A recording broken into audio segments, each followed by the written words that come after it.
बिहार राज्य आंगनबाड़ी संयुक्त संघर्ष समिति, केदार भवन, अदालतगंज, पटना, बिहार की आंगनबाड़ी सेविका सहायिकाओं कृपया ध्यान दें। प्रिय बहनों, आप लोगों को यह जानकारी देना मुनासिब समझता हूं। केवल 5 वर्षों से आंगनबाड़ी सेविकाओं सहायिकाओं अपने आप को ठगा महसूस कर रही हैं। लगातार संघर्षरत रहते हुए भी राज्य सरकार द्वारा धोखा देना, समझौता करके मुकर जाना और वादा करके वादा खिलाफी कर देना, यही फितरत बन गया है। पिछले नवंबर-दिसंबर से ही बिहार राज्य आंगनबाड़ी संयुक्त संघर्ष समिति आंगनबाड़ी सेविका सहायिकाओं के व्यापक हित को देखते हुए चरणबद्ध आंदोलन करते हुए एक निर्णायक निश्चितकालीन हड़ताल के कवायद में लगी हुई है। आशा कार्यकर्ताओं के अनिश्चितकालीन हड़ताल उपरांत मिली सफलता से लगा जैसे आंगनबाड़ी सेविकाओं सहायिकाओं में भूचाल आ गया है। लेकिन अब तो और आंगनबाड़ी के मुंह पर एक तमाचा लग गया है। जैसा कि आपको सभी को पता होगा कि अभी टोला सेवक, विकास मित्र और रसोईया का मानदेय जो है दोगुना कर दिया गया है। इस तरह से एक तरह से आंगनबाड़ी सेविका और सहायिकाओं पर एक तमाचा है। हमारे SITU की बहनों ने तो लगभग 1.5 माह पहले ही अपने राज्यव्यापी आंदोलन के दरमियान अनिश्चितकालीन हड़ताल करने की घोषणा कर दिया था। सिर्फ तिथि निर्धारित इसलिए नहीं किया गया कि तिथि का निर्धारण संयुक्त संघर्ष समिति की बैठक में सभी के सहमति से लिया जाएगा। मेरे पास भी लगातार अधिकांश परियोजनाओं, जिलों एवं अन्य घटक संगठनों के प्रमुखों, नेतृत्वकारी आंगनबाड़ी सेविका बहनों से हड़ताल करने के लिए मोबाइल फ़ोन पर संपर्क कर दबाव बनाया जाने लगा। उपरोक्त परिस्थिति में संयुक्त संघर्ष समिति के एक घटक संगठन के प्रमुखों से बातचीत कर 2 अक्टूबर 2023 को केदार भवन, अदालतगंज, पटना में बैठक आयोजित किया। गीता जी के द्वारा यह आश्वस्त किया गया था कि आप लोग जो भी निर्णय करेंगे हम लोग को मान्य होगा।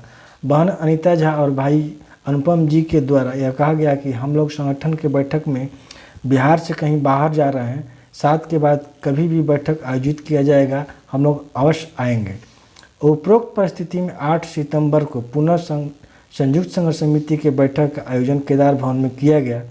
उक्त बैठक में गीता जी के तरफ से अशोक कुमार श्रीवास्तव कैमूर एवं मंजू कुमारी नौबतपुर पटना मौजूद थे। अशोक कुमार श्रीवास्तव हड़ताल पर जाने का समर्थन किया तो मंजू कुमारी ने दिल्ली जाने की बात कही। बैठक में महासभा की तरफ से सविता कुमारी द्वारा हड़ताल का समर्थन तो किया गया, लेकिन अवधि नवंबर तक ले जाने का सलाह दिया गया। बैठक में SITU की तरफ से कामरेड अनुपम जी ने मजबूती के साथ यह कहा कि हड़ताल में कोई जाए या ना जाए, हम लोग अवश्य जाएंगे।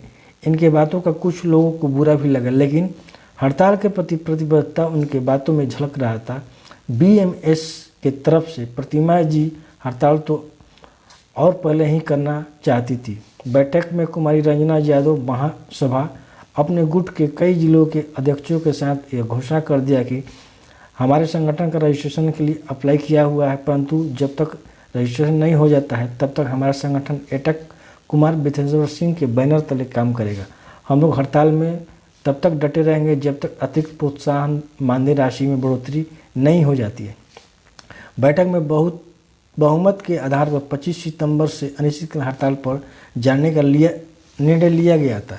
उसके बाद शुरू हुआ हस्ताक्षर का खेल।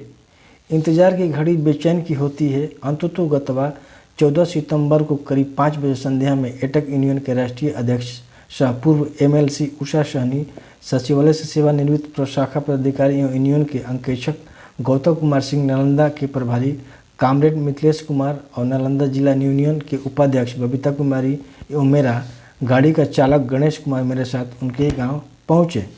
सौहार्दपूर्ण माहौल में प्रेमपूर्वक गीता जी एवं उनकी बहन के द्वारा नाश्ता पानी चाय से स्वागत भी किया गया और ये भी कहा गया कि रात हो गया है, आप लोग रह जाइए। उन्होंने खुद कागज कलम लिया और अपना हस्ताक्षर बना के दे दिया। हम लोग अभी उनके दरवाजे पर से चलने के लिए उठे ही थे कि महासभा के सविता जी के पास में मोबाइल लगाकर हस्ताक्षर मांगा।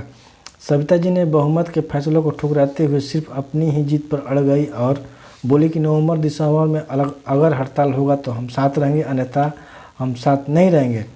फिर मैं सविता जी से तो हस्ताक्षर मांगना भी मुनासिब नहीं समझा। यहाँ पर मैं आप लोगों से यह बात स्पष्ट कर देना जरूरी समझता हूँ कि चूँकि 14 सितंबर को शाम में गीता जी का हस्ताक्षर प्राप्त हुआ, इसलिए 14 + 15 यानी कि 29 होता है, यानी 15 दिन के मार्जिन के हिसाब से 25 के बजाय 29 सितंबर से हड़ताल से संबद्ध सूचना पत्र मुख्यमंत्री से लेकर निदेशक ICDS तक को समर्पित कर दिया गया है।